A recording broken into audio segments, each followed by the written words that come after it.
Assalamualaikum warahmatullahi wabarakatuh. Jumpa lagi dengan Ayo Berbagi Ilmu. Apa kabar teman-temanku semua? Semoga selalu diberi kesehatan. Amin. Oke, pada kesempatan kali ini kita akan membahas soal-soal SKP tenaga pendidik, yaitu pada mata pelajaran IPA, materi bioteknologi. Yuk kita mulai. Oke teman-teman, kita langsung saja ke soal yang pertama. Penerapan bioteknologi untuk mendapatkan varietas-varietas unggul akan menjurus pada titik-titik A. Meningkatnya jenis hama tanaman. B. Meningkatnya keanekaragaman genetik. C. Meningkatnya keanekaragaman ekologi. D. Menurunkan kualitas produk pertanian. Atau E. Menurunkan kualitas lingkungan. Silakan teman-teman bisa diulangi untuk lebih memahami.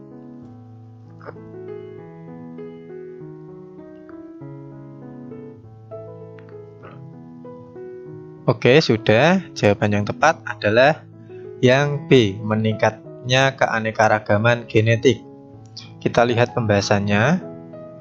Penerapan bioteknologi untuk mendapatkan varietas-varietas unggul akan menjurus pada meningkatnya keanekaragaman genetik.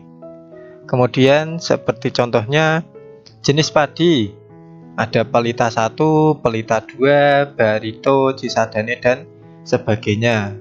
Dan dari hasil yang unggul ini bisa diperbanyak dengan kultur jaringan sehingga produk keunggulannya bisa sama. Jadi jawaban yang tepat untuk nomor 1 adalah yang B. Oke teman-teman, kita lanjut soal nomor 2. Dampak negatif yang ditimbulkan oleh kemajuan ilmu dan teknologi terhadap sumber daya manusia adalah titik-titik. A. Timbulnya pengangguran tenaga kerja pasar. B. Menurunnya sumber plasma nutfah. C. Produksi yang berlebihan menyebabkan turunnya harga. D. Terjadinya perubahan sikap sosial. Atau E. Lahan pertanian berkurang, produksi kecil. Silahkan teman-teman bisa diamati untuk lebih memahami.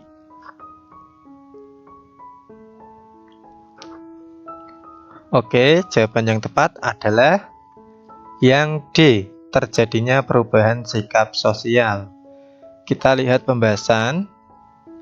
Kemajuan ilmu dan teknologi di samping memberikan dampak positif terhadap kelestarian sumber daya alam, juga dapat memberikan dampak negatif, terutama pada sumber daya alam manusia. Dampak negatif yang dapat dirasakan pada sumber daya manusia adalah terjadinya perubahan sikap sosial. Jadi jawaban yang tepat untuk nomor 2 adalah yang D. Oke teman-teman, kita lanjut soal nomor 3. Pemuliaan tanaman untuk mendapatkan bibit unggul dengan cara memindahkan gen tertentu dari suatu spesies lain dengan perantara mikroorganisme dikenal sebagai titik-titik. A. Kultur jaringan. B. Rekayasa genetik. C. Transplantasi. D. Radiasi induksi. Atau E. Mutasi buatan. Silakan teman-teman bisa diulangi untuk lebih memahami.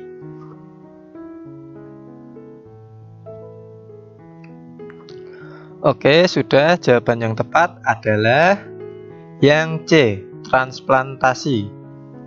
Kita lihat pembahasannya.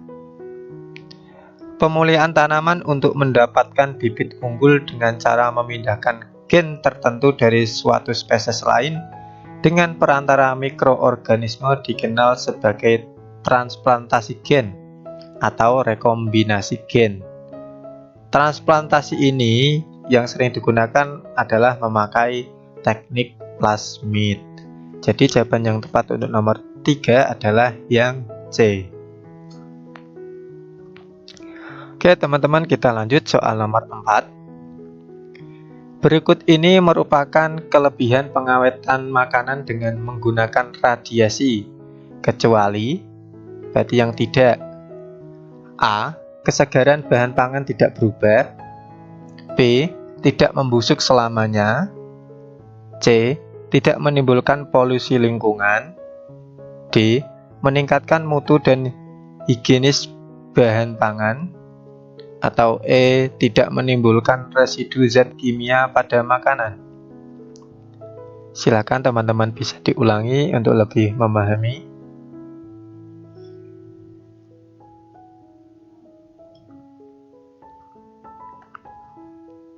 Oke, sudah. Jawaban yang tepat adalah yang B, tidak membusuk selamanya. Kita lihat pembahasannya. Penggunaan teknologi nuklir atau radioisotop dalam bidang teknologi pangan lazim disebut dengan proses iradiasi. Iradiasi bahan pangan mempunyai beberapa kelebihan bila dibandingkan dengan proses pengawetan konvensional, yaitu antara lain yang pertama, dapat dilakukan pada bahan yang telah dikemas. Kemudian yang kedua, kesegaran bahan pangan tidak berubah. Yang ketiga, tidak menimbulkan residu zat kimia pada makanan. Dan yang keempat, tidak menimbulkan polusi pada lingkungan. Dan yang kelima, dapat menggunakan bahan pengeras yang murah.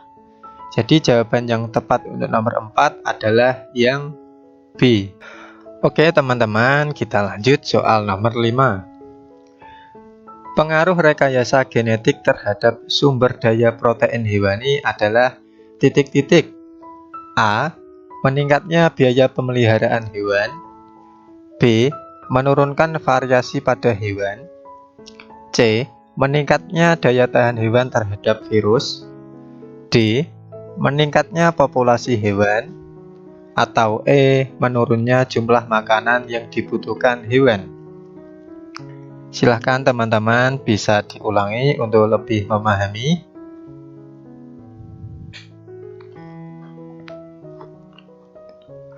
Oke, jawaban yang tepat adalah yang C. Meningkatnya daya tahan hewan terhadap virus. Kita lihat pembahasannya.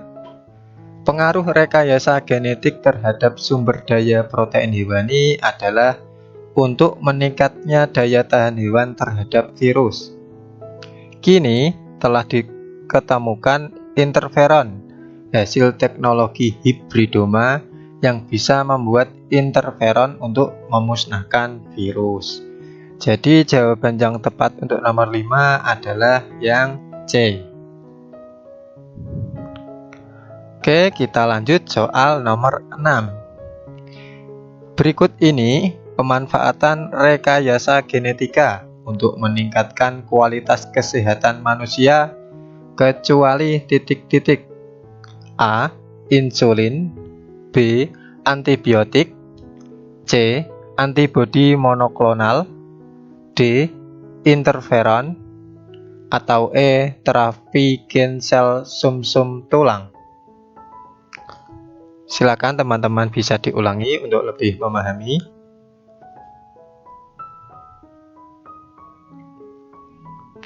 Oke, jawaban yang tepat adalah yang B, antibiotik. Kita lihat pembahasannya. Bioteknologi di bidang kedokteran adalah yang pertama antibodi monoklonal, kemudian terapi gen, kemudian interferon, dan vaksin.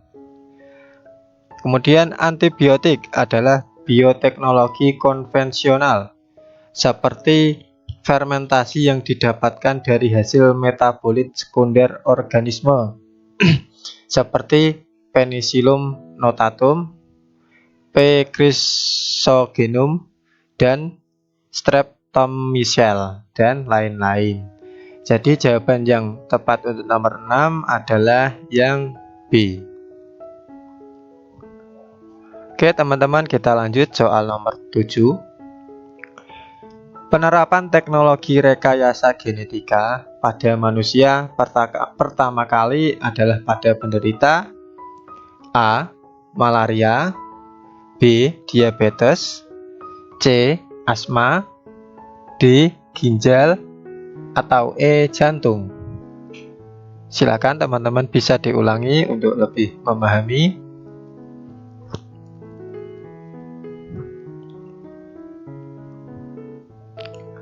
Oke, sudah. Jawaban yang tepat adalah yang B, diabetes. Kita lihat pembahasannya.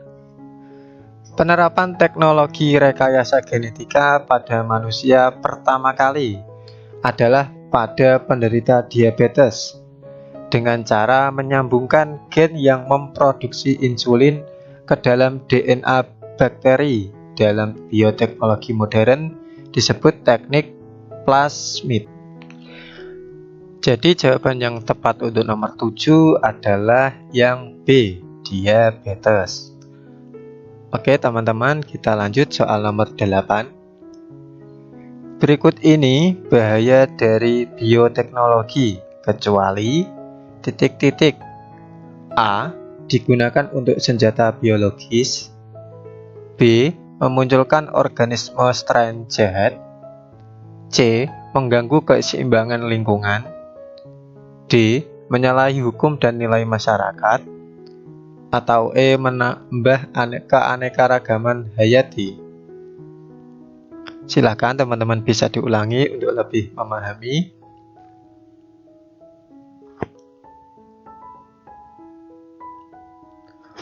Oke, jawaban yang tepat adalah yang E, menambah keanekaragaman hayati. Kita lihat pembahasannya. Hal-hal di atas termasuk bahaya berkembangnya bioteknologi, kecuali menambah keanekaragaman hayati. Jadi, jawaban dari A sampai D itu merupakan bahaya. Jadi, yang kecuali adalah menambah keanekaragaman hayati. Jadi, jawaban yang tepat untuk nomor 8 adalah yang E. Oke teman-teman, kita lanjut soal nomor 9. Mikroorganisme yang dimanfaatkan dalam pembuatan asam nitrat adalah A. Aspergillus niger, B. Aspergillus flavus, C. Aspergillus wendti, D. Aspergillus shoyae, atau E. Aspergillus oryzae. Silakan teman-teman bisa diulangi untuk lebih memahami.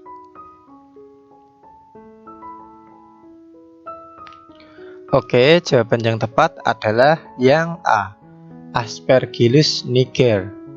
Kita lihat pembahasannya.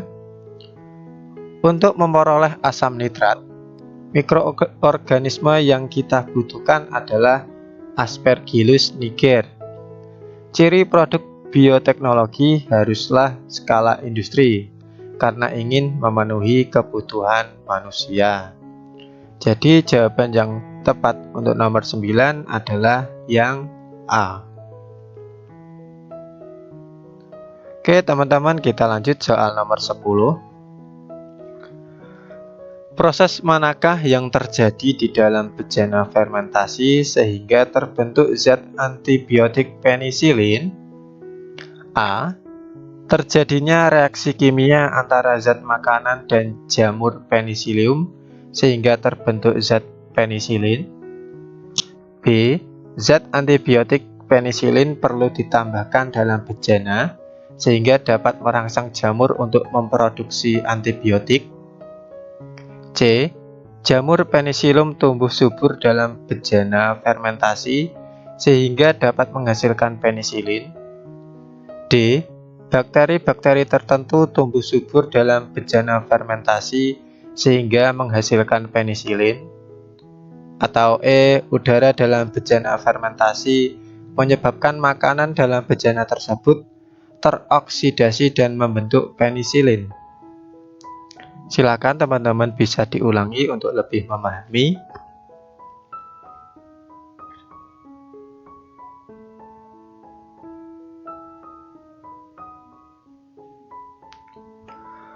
Oke, jawaban yang tepat adalah Yang C, jamur penicillium tumbuh subur dalam bejana fermentasi sehingga dapat menghasilkan penisilin. Kita lihat pembahasannya. Jamur penicillium menghasilkan zat antibiotik penisilin. Dalam bejana fermentasi, jamur ini tumbuh dengan subur karena suplai makanan atau media yang cukup.